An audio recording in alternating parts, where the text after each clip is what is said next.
Assalamualaikum warahmatullahi wabarakatuh. Perkenalkan, nama saya Suliana dari Prodi Pendidikan Bahasa dan Sastra Indonesia dengan NIM 25344111022. Saya di sini akan menjelaskan tentang perkembangan fisik manusia untuk memenuhi tugas dari dosen pengampu saya, Bapak Junal MPD. Semoga beliau selalu dalam lindungan Allah Subhanahu wa taala. Nah, saya di sini akan menjelaskan tentang tahap perkembangan fisik pada manusia. Tahap perkembangan fisik pada manusia adalah proses perubahan klinis pada struktur tubuh, ukuran, dan kemampuan motorik yang berlangsung sejak lahir hingga masa tua. Dan fase perkembangan fisik pada manusia ini terbagi menjadi 5 fase. Yang pertama adalah bayi umur usia 1 tahun ke bawah, berfokus pada gerakan dasar dan kontrol otot dari kepala hingga ke kaki.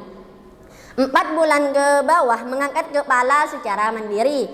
4 bulan sampai ke 6 bulan sudah mulai tengkurap dan berguling-guling. 7 sampai ke 9 bulan sudah mulai duduk tanpa bantuan.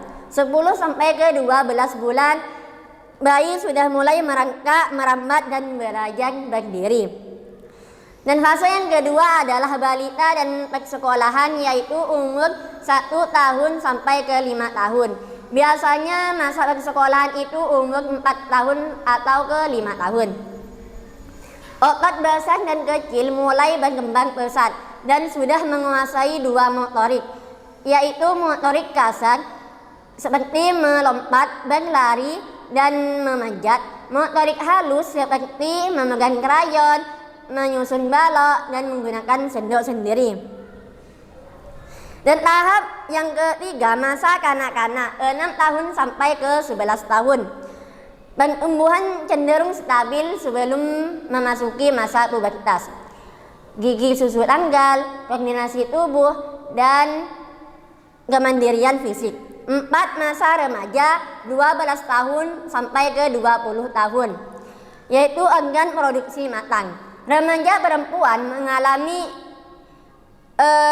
menstruasi dan pelebaran pinggul, sedangkan remaja laki-laki mengalami perubahan suara menjadi lebih keras dan tumbuhnya jakun. Dan fase yang kelima adalah masa dewasa dan lansia umur 20 ke atas. Fase akhir perkembangan fisik. Dewasa muda, kekuatan fisik dan kepadatan tulang. Lansia, perubahan fungsi organ, berkurangnya massa otot, dan munculnya kerutan pada kulit. Cukup materi dari saya, mungkin sudah cukup ya. Assalamualaikum warahmatullahi wabarakatuh.